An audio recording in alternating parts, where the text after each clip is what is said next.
I wish you guys the best with your Yum Yum podcast.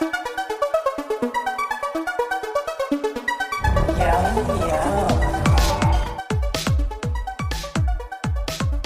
Hello, Rachel. Hi, Ryan. How are you? Okay, how are you?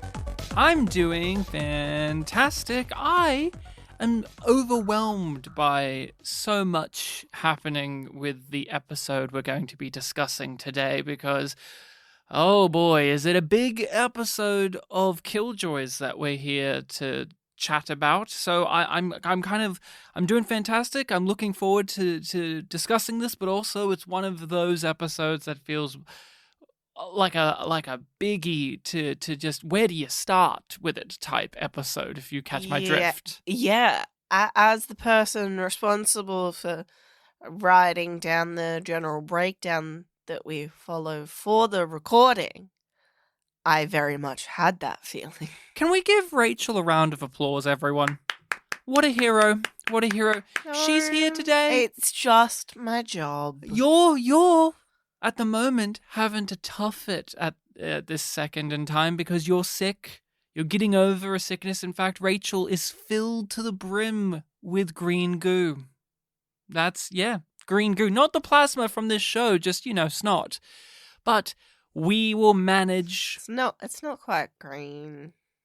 Well, okay. We don't need to get into the technicals of the color of your snot. We can leave that to the youngling's imagination. Of it, so it's back to being clear. Oh, that's great. Everyone give Rachel a round of applause again. And could you give her a yum yum to Rachel? Not for the snot, of course, but for the attitude. Because here on Yum Yum Podcast, we are talking about episodes of science fiction television one at a time. And it is Killjoys that we're talking about. I am rewatching this. I saw this when it was airing, not from the drop about halfway through, but I did catch up, and then I was watching it week to week after a certain point. And Rachel, this is your first time. It is. And I am thoroughly enjoying it. If you are out there listening, needing to have a companion for your journey through Killjoys, welcome. If you are new to the series yourself, don't worry, we won't be spoiling what's beyond this episode, since Rachel is also a newcomer. But if you're someone who has gone through the show before and you're just wanting to hear some deeper thoughts and analysis on it, I mean, there's not a lot of people talking about Killjoys currently, so welcome to our experiences with this series. And if you're wanting episodes early and to see our reactions to the show, because we are recording our reactions as we're watching through episodes, you can head over to Patreon, Yum Yum Podcast on Patreon. But I think it's time now, Rachel, to know what episode we are talking about. What's the title and what happened? Heart-shaped box. And for some reason, for Killjoys, you decided that the IMDb descriptions weren't going to cut it. We don't have DVD descriptions. We do have this on Blu-ray. No little booklet, no episode. Even on the menu, it doesn't tell you the names of the episodes. It has a faded out thumbnail screenshot of the episode. No number, nothing. It's just Isn't there no. I swear there was a number. We shall return next week to let you know if there was a number or not. But what number episode is this? 7. Lucky number 7.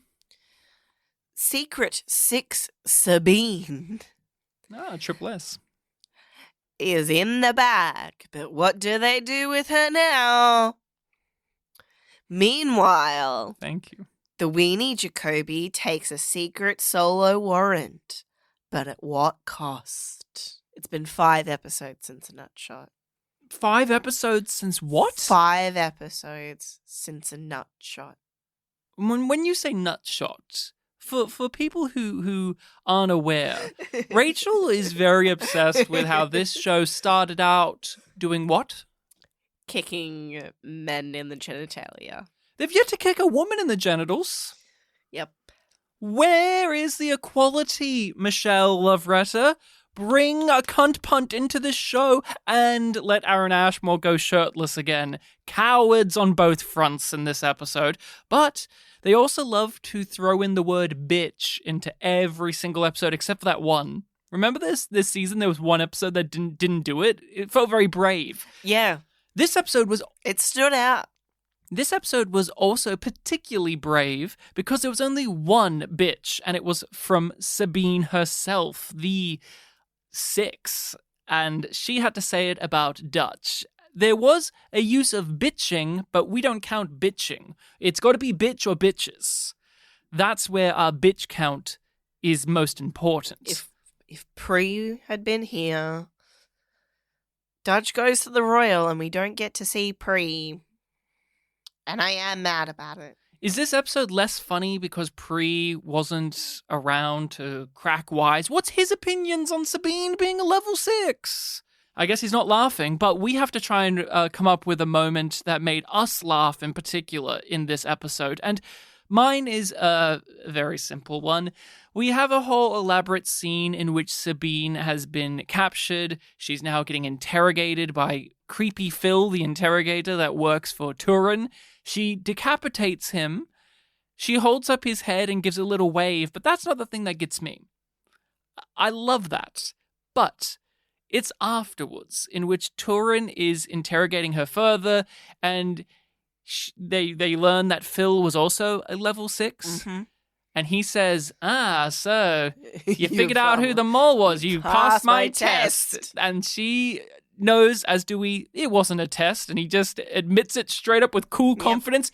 Yeah, you're right. It wasn't, but it would be pretty cool. It would be pretty cool if it was. And this actor, he is so good at peeling away new layers to this character who, by its very nature, was a very one-note figure where he's like their angry police chief. But Rachel, did you have something that leapt out to you that made you have a good chuckle? Boobs are awesome. Yeah, I mean they are, but... That's a line in this episode.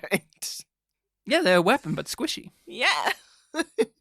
And that's my yum laugh. I think let's start with the writer, because it's Michelle Lovretta. Oh, really? Yeah. Oh, I'm shocked to hear that. An episode that feels overwhelming? Yeah, she did. We've been over her background and her involvement in the show in previous episodes, but is there any part of that you want to particularly recap before we talk about the director? She hasn't written an episode since the premiere of this season, and it's very much falling into lockstep with what it was like last season, where she does the premiere and then the 7th episode.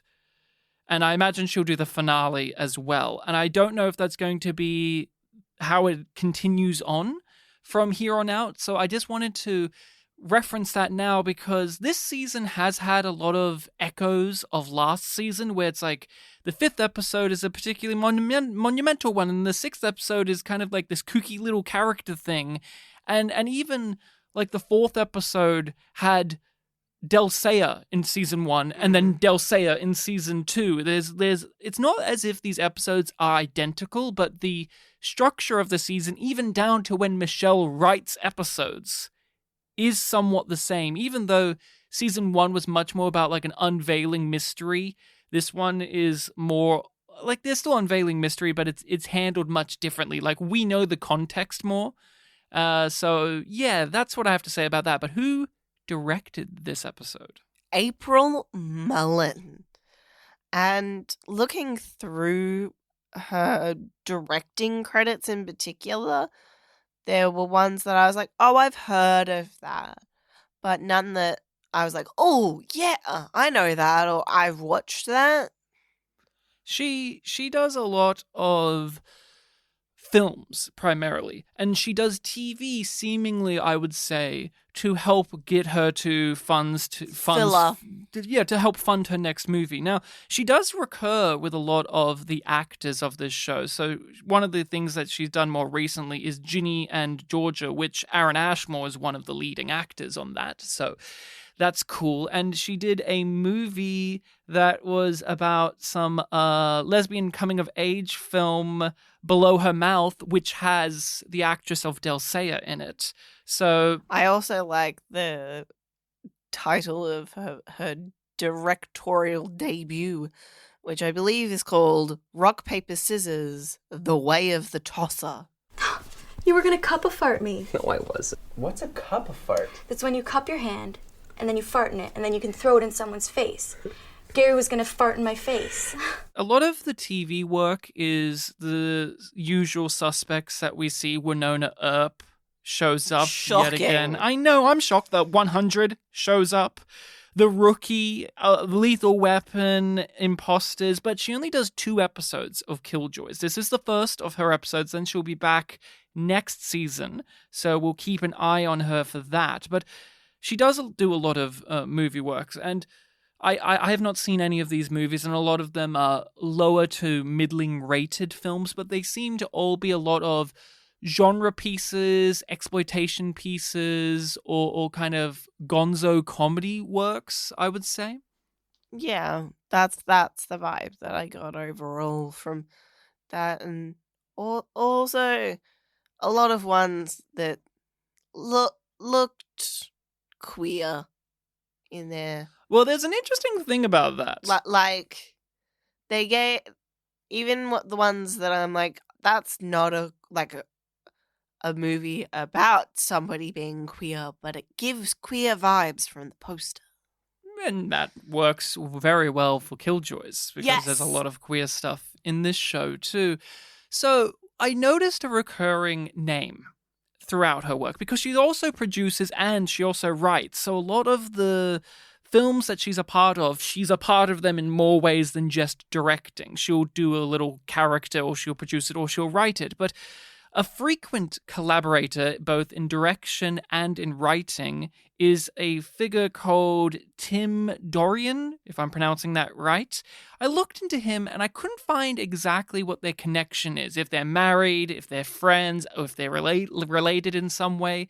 And it seems like a lot of the work she does with him, and there's one film where there's like 3 or 4 other Dorians involved in the writing and stuff projects, are much more of their genre stuff. And then when she's doing stuff outside of them, it seems like a lot more of that, more gay or queer stuff shows up in her work. So I don't know if that's just by happenstance or if we're just looking too much into it. But what did you think of her work in this episode?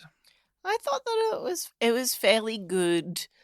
There was a little bit of a flair, but not too much. And it didn't have as distinctive a voice as some of the other episodes that we've had, but it all felt competent. I was a bit taken aback because it was much more subdued, yet the episode itself is wild. It's high energy. It's making a lot of choices, but more so in the post-production. Lots of music choices were made. Choices and some of the editing.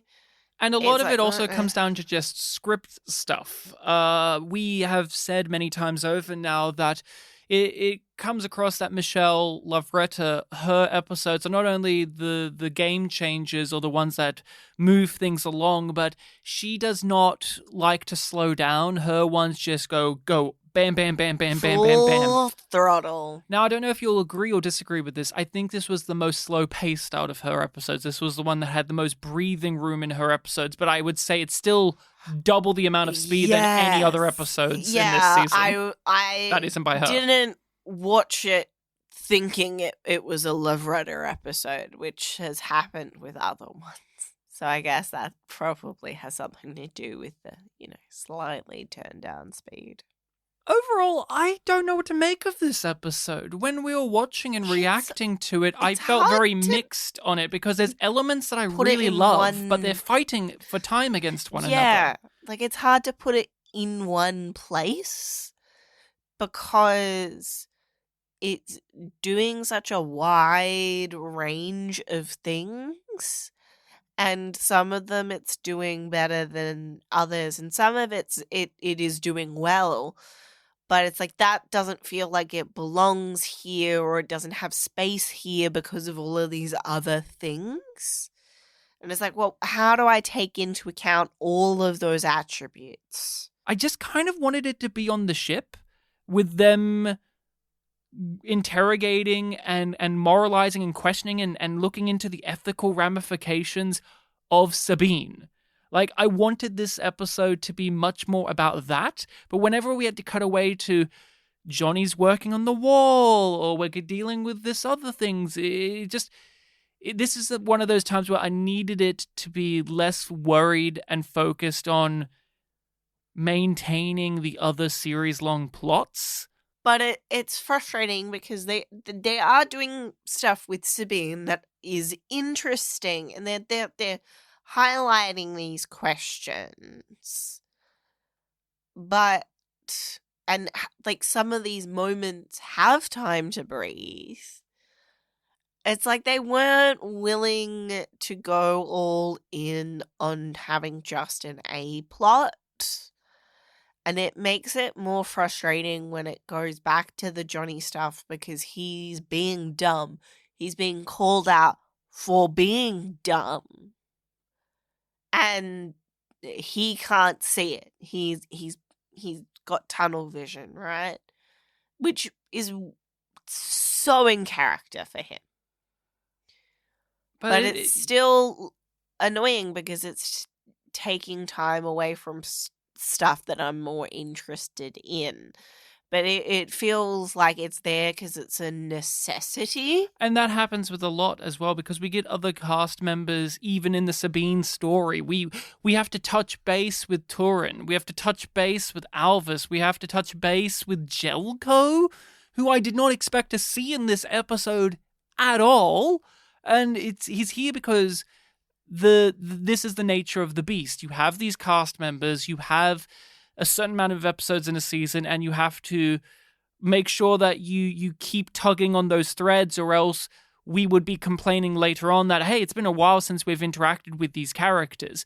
But this episode has such a compelling story that whenever we deviate from it to include those, I'm thinking of the artifice of the show. The opening with Alvis is a really good example of that, I think, because it's a chance for them to do something a little wacky. Feels like the dream fake out moment. And, Alvis gets his throat slit, so there's this moment of action that's shocking for a second. But it's fake out. But yeah, like the rug pull happens very quickly, and it's also it also establishes that her sleeping with Alvis wasn't a one-off. Like, this is continuing. This is still a thing. In the beginning as well, we have to go back to how the last episode ended. It did not end with her and Alvis having sex. We, the audience, need to know what's going on with Sabine, because that ending is insane. And they appropriately follow it up by having it be played very seriously, but then roping Johnny into the insanity of it. But he plays it very seriously. Like, I was very surprised with, even though with that he too. asks his brother, should you holster your cock, basically. And even then, when we say it like that, that sounds so absurd, but they uses treat the it phrase serious. holster. Yeah, they treat it very seriously, and he brings like all of these reasons that have happened in the show before as like, this is a legitimate concern. That could have come across as like a tonal mess. But because of who the characters are and because of the way that it's written, it comes across cohesive. Okay, walk me through this. What the hell's happened? I don't know. 1 minute we're having sex and then she just... I don't know. But did you freak out after sex and attack her like with Dutch? No. She just sixed out on me. Okay, because, you're my brother and I love you, but maybe you should think about holstering that thing. Not a good track record. Did you expect Sabine to be alive after what happened last episode? And were you intrigued or pleased with what it did transpire to be? I was intrigued. I didn't think that it was going to kill her. just because in my head that wasn't an option because it shut down too many different possibilities. And what possibilities did they end up going with instead of killing her straight away in this episode? Davin's dick D6'd her. I love talking about science fiction television. Because you get to say these type of things offhandedly. Yeah. Davin's dick D6'd her. And if a person walked by and heard us say that, they would think we'd be talking in code or something. Like, oh, they're talking about some kind of espionage thing, because completely off the rails thing to say. Yes! But that's this show. This is the show. This is what they do. It's a great idea, though, that because of his powers, where he can repulse it and attract it and control it, and all of those ideas have been at play, that this is just a further extension of that. This is just going down the road and really having fun with that idea. Him not being aware that was in her and not consciously controlling it as well. It's like, well, okay. So he was just trying to fuck her so hard. She was fucking him so hard. Yeah, she was on top. The continuity of her positioning annoyed me. No, I think it was how it was, because then she fell over, but then he's obviously moved and tried to cover her up in the interim. Because this episode... And put on pants. Yeah, well, yes. No shirt. Pants. No, you got to see that. You got to see the top reach. You got to see that chest. You got to make Luke McFarlane shirtless in every episode. But Sabine has had the green goo taken out of her for the most part. Yeah, and she's all over the floor of her apartment. But as we learn in this episode, there's still some inside of her, and it's slowly coming back. But for all intents and purposes, she's reverted back to being a normal human being with emotions and feelings and memories and... There's a time bomb aspect of it's only going to take a couple of hours for her to fully be back to 6 mode. We get a lot of information about the plasma, and it's done... They learn a lot. As do we, and it's done in a very efficient way, but what I found to be the more important thing, the thing that was the draw of the episode, was the crisis within the ship itself about Sabine as a person now. She's no longer an enemy.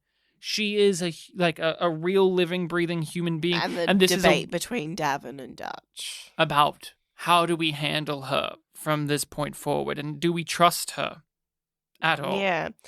And it's interesting what that brings out in Dutch. Mm-hmm. As well, and what questions she has because of it, and because of what Sabine says to her as well. I want to start with a question, but I need to give a little context for the plot segment that we're talking about. Right, we're talking about Sabine, and she's got less green goo. So her brain has somewhat reverted back because the goo deactivates abilities for connection. Mm-hmm. And she, throughout the episode, appears to be struggling with that. That, like, Davin is her first connection that she has felt in decades, and that she knows that she's probably not going to live to see another day because Dutch is going to kill her. And would she want to live as that level 6 Sabine killer again? Yeah. And it wasn't a question for me so much when I was watching the episode, but afterwards, Especially when we find out that she's Black Root. Which is the secret police of the level 6s. Yeah, not just a 6. So, but Black Root. And that afterwards made me think, well, how much of that was she just playing up? Because it's what she had to use as leverage. The actress Tori Anderson, who plays Sabine, does such I don't even know breathtaking performance in this, It's because amazing. you can't, because she makes it so clear when this character is acting and then when she's sincere, but there are several times where you can't tell the difference. And that is really where things get ticking and going along and makes you just really want to sink your teeth into it and have these type of discussions, because she tries to put the fear of God into them. It doesn't work. She tries to out-Dutch, even before she's being more consumed by the green goo. She works all of those angles, but then somewhere along the line, those angles become real for her. They become sincere, because she is now getting a taste of what it's like to be a full person again. She tries to operate the way that she usually would, but does struggle with her reactions not being what they normally would. With Dutch, since we're talking about the parallels and connections there, Dutch obviously has a grudge because she wants, as pre-coined, Davin. Yes. But then this is the next layer to it, is Sabine is the existential threat that is also... Dutch could become this, or could have been forced into this, may still end up this way. And Sabine is also, for them, the representation of Klein as well, because they think of all of this level 6 stuff being from Klein. So there's also that thrown into the episode. And so she has this clear, grudge, but then it also comes into that thing of she's the leader, she's the one that's why she knows threat assessment. And they even talk about that. Is she overprotective of them? Yes, but it's okay. So what I really loved truly was it didn't boil down to Dutch is acting irrational because she's jealous. No. That plays into it, but that isn't the complete thing. Because people are multifaceted. We're talking about Sabine being multifaceted. Why can't Dutch be multifaceted as the antagonistic force of this episode? As the one that has to say the obvious things out loud, which is, do not trust this person. They're going to kill us. They're going to betray us. But you also have the thing of she doesn't like Sabine anyway. She feels all these things for Davin, and Davin is an easy mark as well. But then this episode is so generous with all of these characters because Davin isn't as dumb as you may think he would be. He's not going to fall for this trick as easily as one would expect, and he's even smarter about it. They don't make him dumb for the convenience of it. Davin, she is playing you. I know. I'm not being yanked around by my shaft. No, by your heart. Tell me you don't feel sorry for her. We should feel sorry for her. Bullshit. She's not some wounded animal we found by the side of the road. You don't get to fix her and keep her. She is a weapon meant to be used against us, and once we get what we can out of her, we're getting rid of her. One of my favorite scenes of the episode, and I just want more of this, is whenever they stop the moment, the high stakes moment. Dutch is like torturing Sabine. She's being all dark and edgy, and we're gonna get the information. Fuck you. But what happens is Davin says, "Stop. We can't do this. Let's walk into the other room and basically have a Ready Room TNG conversation." Yeah. Or let's have a Space Above and Beyond conversation about like war crimes. It's like if she's an enemy, there's rules. There's rules, and you know better than this. And that conversation between the two of them was so good. Dutch knows that she's stepping too far, but also she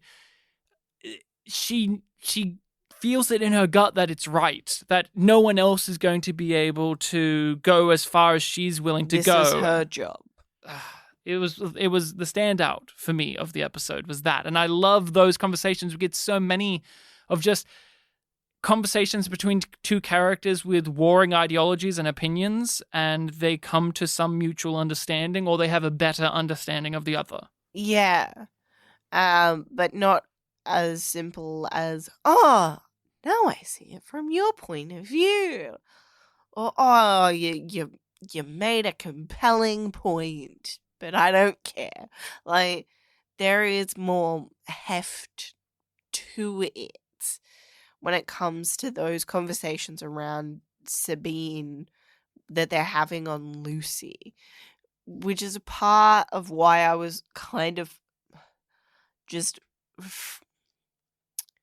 unimpressed by the stuff that happens with Turin and Sabine. Because it just makes everyone look dumb. Yeah. And it's a means and he's to like, I getting got a up- clean house. And it's like, again, like you said that you cleaned out the rack, and you know that you haven't, and then we're introduced to your secret torturer and alliance, and it's like, oh, no, you've got them all, you've got a clean house. Well, what infuriates me about this too is not only is not much gain that we could have done in another way, but it's because they need to get this techno-babble doodad from him. And you could have gotten that from in another way. Johnny could have provided that. Potter, who, by the way, really she should have been in this episode properly. She should have been a part of this story. She gets a moment to be like, oh, by the way, could you give me some medical things? Because she's the doctor. I even said in one of our last discussions, Potter should be in the next episode, but also sometimes this show doesn't use her for that, even though you expect they would. This is an example where it's like, she should have come in. She should have had some medical techno doodad that they use for the linking of Sabine and Davin. The concept of the, like, eyes don't lie kind of thing, I really liked. I was really sold on that. And then they just kind of played it off. And then Turin gives us more information about the Black Root, that they're the secret police. Okay.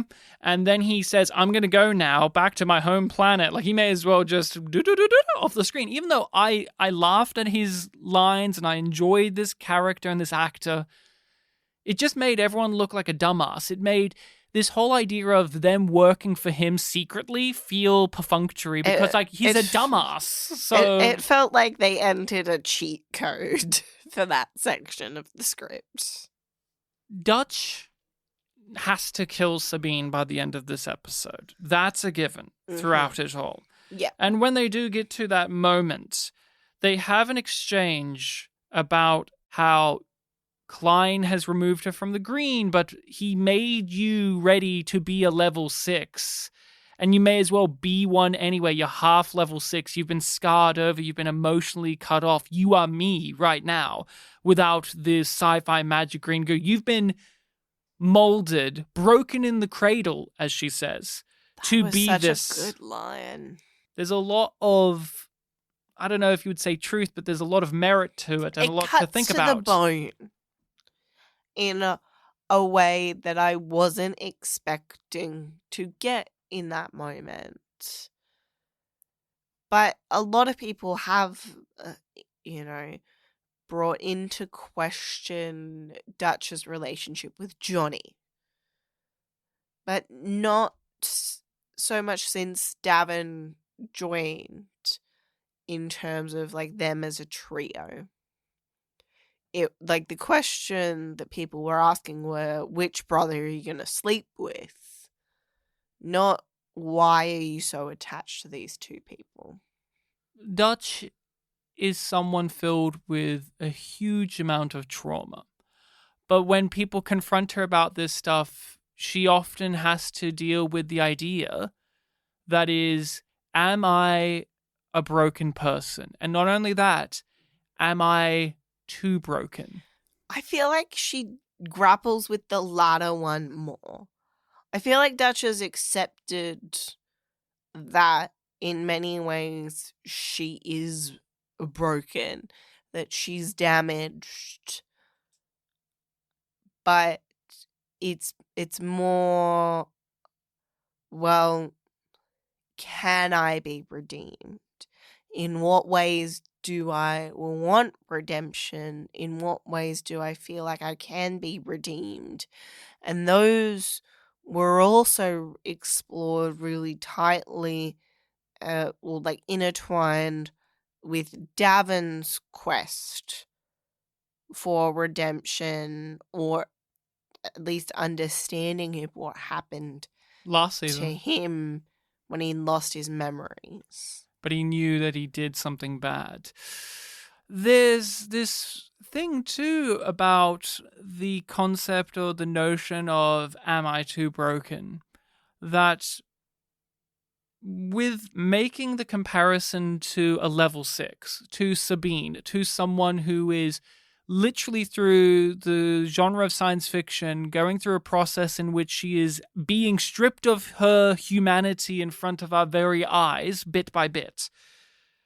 Having that be reflected upon with Dutch because of her trauma. Mm-hmm. And Dutch is being looked at by this person who's like, you're like me. You're like me, but you're done through just a lifetime of trauma.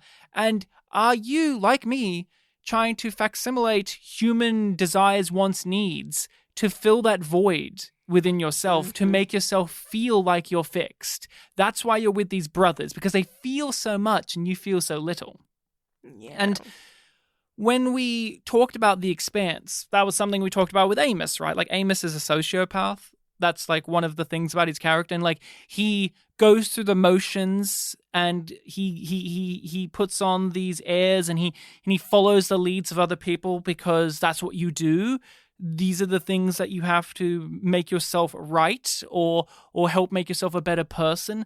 But there is a difference between someone like him and someone like Dutch, where it's like, I think with Dutch, like, I wouldn't call her like a sociopath or psychopath, you know? Like, I wouldn't call her those things, but yet she is mentally wounded and emotionally neutered. Yeah, because with Dutch, it feels more that she's been scarred and calloused over rather than not having those things on the inside.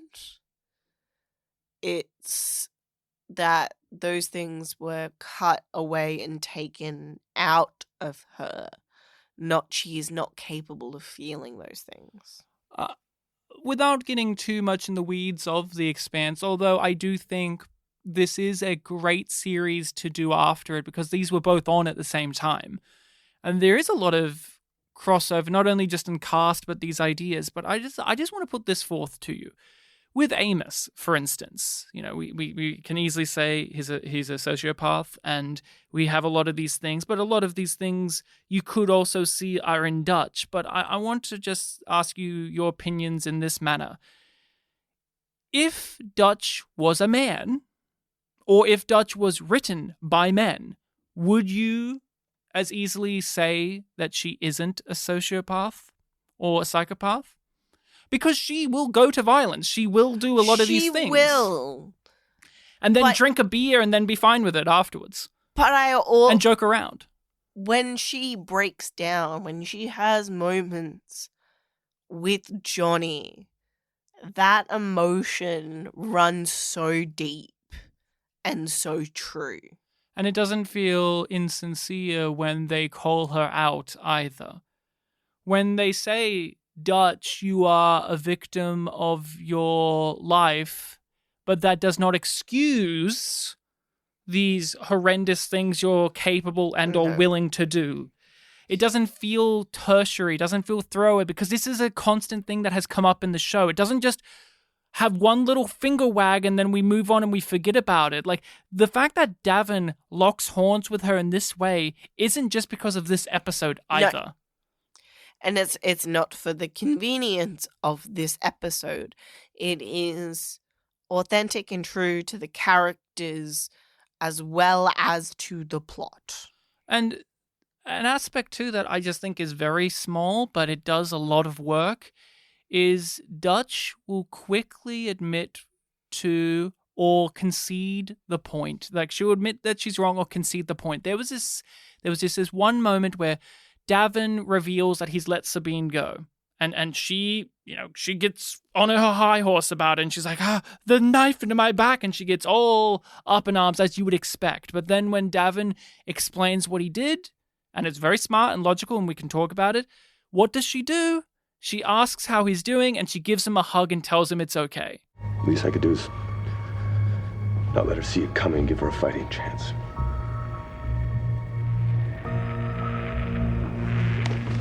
Sorry. This is so messed up. You did the right thing. When we were doing our reaction, you were very dismissive or very critical of Davin. But as the episode went along, you were challenged and you were turned around by it. But why were you critical? I appreciate him more after this episode. Yeah. So, but why were you critical, and how did it manage to turn you around to this degree? Because I was worried that he was going to think with his dick or with his heart, and the show calls him out on that. And he shows himself to be better than that in this moment. Because the previous episodes with his interactions with Sabine led you to think, he's just trying to get over Dutch by getting under Sabine. And even Sabine calls him out on that. So it has these setups which could easily just be default boring cliche nonsense. But it does something more with it. And a part of that is, for me, it's successfully subverting my expectations. But being true to the character at the same time, because these days, the whole subverting expectations can be at the cost of that. Yes. I was also thinking the same thing, and what I really, really liked, again, I keep mentioning, like, really like these things, even though I was mixed on this episode, this is the stuff that works, and I would have loved even... works really works. And I really love this, and I wish it wasn't fighting for time or space, but at the end, when he's talking to Dutch, when he's let Sabine go, he says the team comes above all else. Yeah. Never question that. And we talk, like I was talking about, like, these characters can have all of these contradictory views. They can have all of these feelings, but there's always an overriding principle to said character at the end of the day that helps ground them or makes us understand them. And what he does in this episode is he's the empathy. He's the one that says, hey, let's think outside of ourselves. And even humanity. He's the humanity. And even though we're tracking her, like, it's a tactical thing, he does it for Sabine as well as for himself, as well as for Dutch. Like, it's for the sake of everyone, because in this world of theirs, the code of conduct is let her have a fighting chance, at least. Yeah. And it's high praise to a writer that the one action of letting Sabine go has so many different facets to it and meanings and implications to it, which is why, and that goes for a multitude of things in this episode, right? Mm-hmm. Which is why moments that don't have that stick out so much, like with Turin and like with Johnny. And like with Dutch as well, like we talk about all this praise of Dutch, but there's crazy things that they do with her. Like she dresses up like a lady of the night with the crazy hair. She's tracking down these level 6s. She's spitting in their face and all this so she can get into a sexy, kinky fight with disco music. Yeah, the music for that fight was awful. I hated it. I asked you during our reaction, why did they play that music? And you and I both looked at each other and said, was it because she had the curly hair? Is that it? Because she had the disco-esque hair? That's the decision we're making? That's like, this is the thought process this episode does go into, as well as all of this nuanced, meaningful, thoughtful stuff. Some of it is superficial, dumb. Oh yeah, like it's not. It's not all contained. I was also going to just shout out the fact that, yeah, they get all these faces of the level 6s and they question, like, why are they all in Old Town? And it's like, guys, is it that complicated? They're going to, like, take over Old Town. I don't know why they're questioning it so hard. They're like, what could it be? I'm like, what do you think, guys? The company is doing something shady in Old Town. You know that. But I was wondering if an aspect of that as well is that how many of the 6s are Black Root and they're to sort of keep tabs on things to try and find clients through Dutch. Because they do make a distinction, as we know already, but they make it for their characters to know there's a difference between the Black Root and the level 6s that work for Klein. There are two different parties there. Like, we know this from the beginning of the season, but now they're aware of it keenly as well. A lot of plates being spun, and we, like you keep wanting to go to, we got Johnny. I just don't know what to make of him, man. Like, I love the character, but this needed to be in another episode. Yeah, but I get why they put it here, but also, damn it does a disservice to both plots. It's so poorly put in that I got annoyed that the other characters weren't questioning enough what the fuck's he doing. There's nothing more important than what we're doing right now. And they just don't have time. And the episode, what do you mean you need to get something from your room? No, that made sense because he had to get medical stuff. That's fine. Why is it in his room? Everything's there. No, but in the end it wasn't all there, so I guess it worked out. But like, I get that. He didn't even have to come up with a lie. He could have said, I have to ask Potter. I'm not a doctor. Yes. That's fine. But he leaves and he's going on his own little secret mission and they barely question it because they don't have time. But it's such a thing where you have to go, well, what the fuck's he doing? Because this should be the most important thing in the universe right now. Yeah. This isn't like other episodes where it's like we have mildly important things, but you could like fuck off for a bit and they wouldn't question you too much. So conspicuous. If it was just that opening scene with Johnny talking to the chick, and then in another episode you have him being like, okay, we've got to take the warrant out on her. That, at the moment, sounds so much better. Because it's like, well, okay, we're teasing out that Johnny's doing stuff with Porter, but that's paused now because of this 6 stuff. And we know that the 6 stuff is going to be connected to the 9 stuff. So this is worth my time. This is worth my effort. This is worth my energy. Because the lady that is hunting isn't going anywhere. And she's not that interesting of a character either. She's stuck in Old Town. But why is she stuck in Old Town? Like, that's the reason he's looking out for. Like, why are you stuck here? What's the deal with the wall? Like, all of this story is exposition. It is nothing but furthering plot. There isn't anything meaty to sink your teeth into. And that's the set up no themes. This is one of the drawbacks of having a B plot be so overtly just necessitating the needs of the story.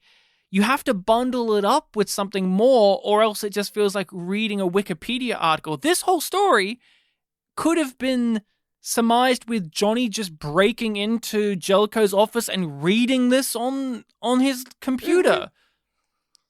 Like, there could be as simple as that. This woman that gives him the information, it's not as if she's an interesting character and not as if she's telling us something or Johnny something that is that shocking.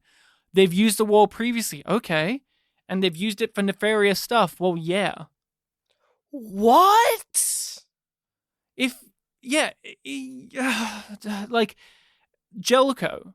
We haven't seen Jellicoe since the second episode? No, third episode? Yeah, whenever like Potter got out. We haven't seen him since then. And that was a really good showing for him. Like, we got all of his stuff with his heart. He was a bad guy, but he was made like a dumbass by the end of the episode. It was really good for him. We haven't seen him since then. And then this episode comes in.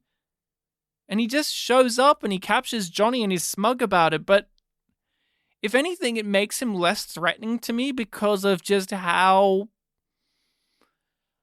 much of a shrug this episode puts into even having his character be here. He's here so we can have a little cliffhanger thread for Johnny. Yeah. He has him in a cage. And we know him as a threat, so it makes sense. And, he was pissed off at Potter and everybody in Team Awesome Force, so... And he's an asshole, so it makes sense, so blah, blah, blah. Like, the logic is not the problem. Nice bluff, sack face. I'm a rack agent.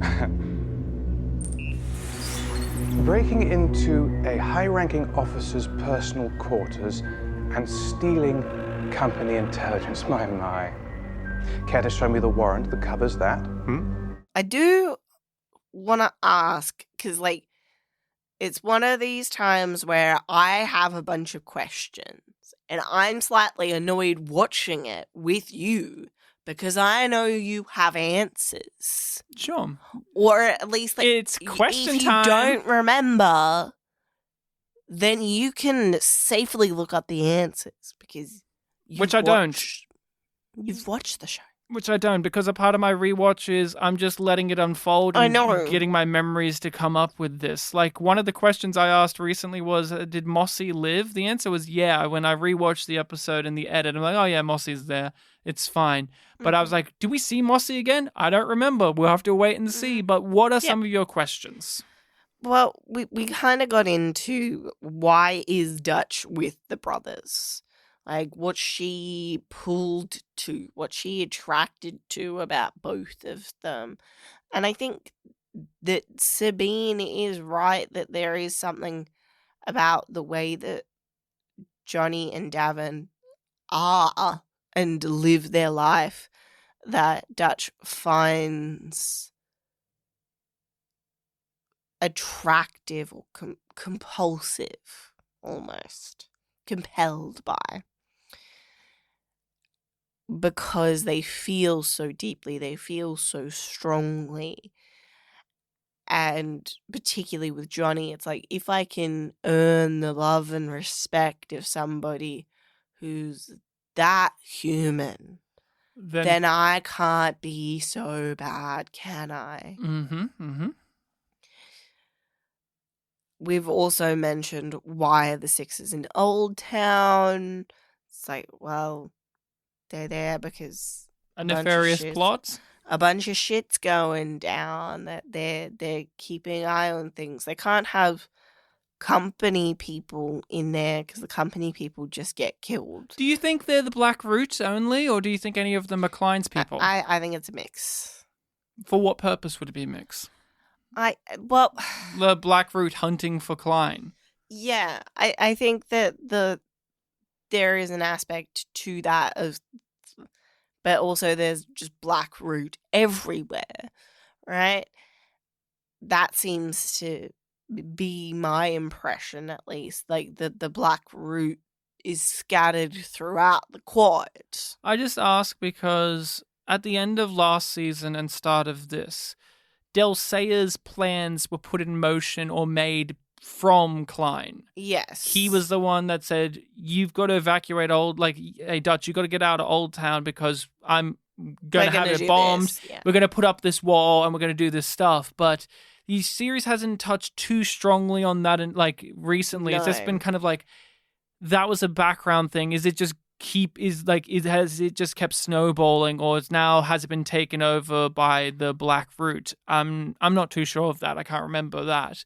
But I just thought I'd ask that here because we're talking about these figures. Yes. Next question. Okay, yes. At the moment, you've been laying out things. Yeah. What was Klein's plan for that cube? Yeah. And she found it too soon.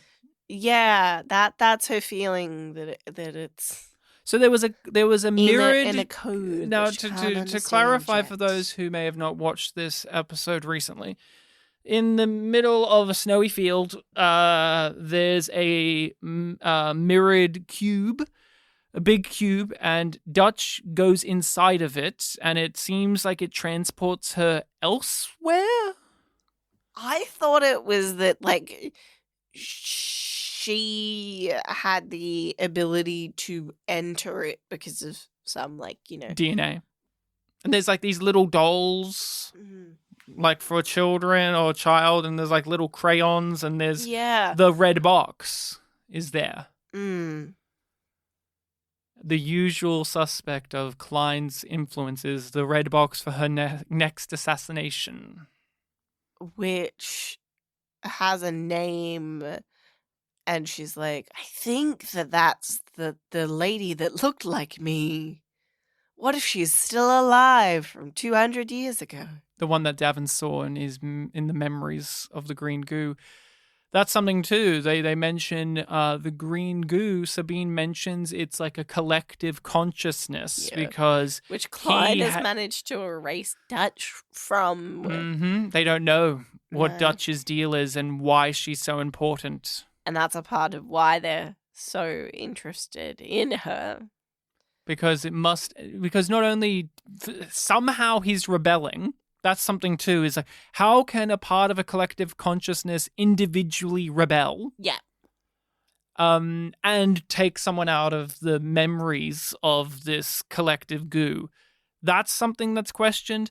But then, yes, the name at the end, Anila, and she grabs out this spike device that we also got confirmed killing of the instant brain death kills a 6. They wondered that at season 1 when they... But shooting Sabine in the head might not have been instant enough. Well, it's because they took her body. They wondered, could they bring her back? Just because they can be killed doesn't mean they can't be brought back. That's something that, to me that makes sense as something to worry about, because literally we hung out with Romwell last episode, and even though he was brought back with nanites, it's this is a world where they control the company where they had those nanites. I don't know, these are fair questions, but what do you make out of these questions? I know the show, so I know, but you're the one raising the questions. What are your thoughts? What are your I've kind of given answers? My thoughts as we've gone. What about the box and Anila? The box I don't have an answer to, and I'm not meant to. Mm-hmm. I'm just meant to be invested in the question. And dang it, I am. And I don't think I'm going to get an answer next episode, but I hope that I'm going to get an answer by the end of this season. Now, I need an answer for what is your rating on our system of Yum being bad and Yum being good. I walked in with a pretty solid idea of what I was going to give this episode. And I'm still on the same ranking that I walked in with. Because this episode has a plot that I wish was trashed from this script. The Johnny? Yeah. Even though I do love his scene with Baelish. Oh yeah, Baelish! She was here! Her being they deserve better from you, and me being yeah. You're damn right. Yeah. Really does. And the fact that he's so stupidly caught. He doesn't give a He's just he's trying now to defend Johnny. He is trying to be his own person beyond them. Like, he wants to be the person who helps. I get it as well. I'm just saying, like, because I know there are going to be comments about, like, why we're being so, like, we know why. But in this episode, it just feels too overtly needs to be put here because A plus B equals C. Yeah. But the good is so good. And the bad, like, that being a part of an episode is not that bad. But it feels worse because of what is good in comparison. So I give this episode a yum yum. Yum yum. I walked into this discussion mixed, and I still feel that way to an extent. I am very thankful to be able to sit down, record our thoughts, converse with one another, learn each other's opinions a bit more, and reshape our opinions a bit more, and challenge ourselves too. But I don't know how to feel about this episode still, because there's a lot of messiness to it. I think I am less in love with Michelle Lovewriter's scripts in comparison to some of the other writers. I think I'm coming to terms with that a bit. Even though she's written some of the best, there's always just a certain...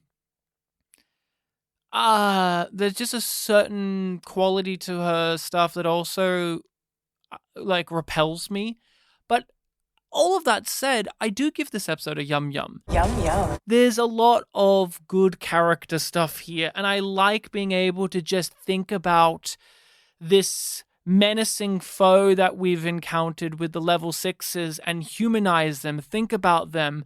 This is very much reminding me of Borg in TNG, where we have Hugh the Borg, and it's like, this is the thing about the Borg. This is the thing about the level 6s is they are people. They're victims too. Most of the time with the level 6s, what we've learnt is these are people who were forced to be this way. They weren't just signed up for it and just said, yeah, I want to be that, or they weren't a part of this, whatever group it is from the beginning. They are put into this against their will. So, like, you have to feel bad for them, even though there are ones that we just stab in the head and say, that's that. It's more complicated. We don't know what Creepy Guy's backstory is. We don't know. Was Creepy Phil always a creepy guy, or did the goo make him that way? Mm-hmm. You just don't know. You just don't know, do you? But I know the name of the next episode. We're back to a very fun title. Oh. And it indicates what group we're going to be dealing with.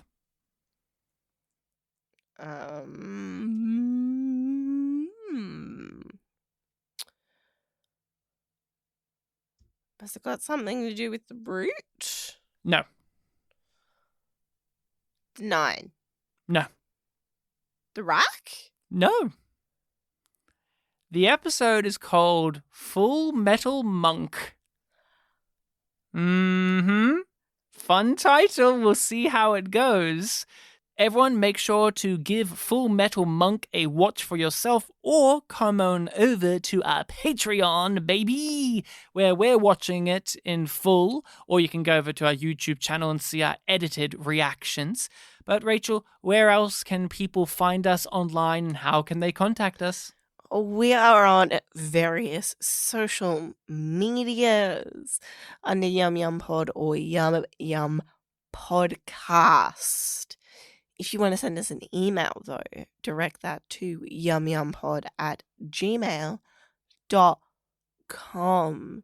Everything is included in the description of this episode for your convenience. If you have not shared the show around or rated and reviewed it, it would be very much appreciated if you did. We would love to hear from you. Would love to be able to talk more about this. We shall be back for Full Metal Monk, but until then, just think about this. Now, this is something very important to think about with this episode. Okay, Rachel? Mm-hmm. So Klein has these red boxes. And here's one in this mirrored thing that's been there for a very long time. That was something Sabine said too. This has been here for a very long time. Who makes these boxes for him? Does he have a box guy? Seriously, does he have like a box guy?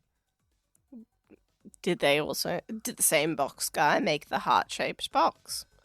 Because we know that that Dutch has a knife person. Yeah. Remember? She's like, I have a knife person. And Romwell's like, I have a million knives from this knife person. This means nothing to me. Does Romwell know? Like, if Romwell got one of these boxes, would he be like cream in his jeans? Or would he just be like, please, I know about the boxes. You can easily buy these. Yeah, he knows about everything. Bye.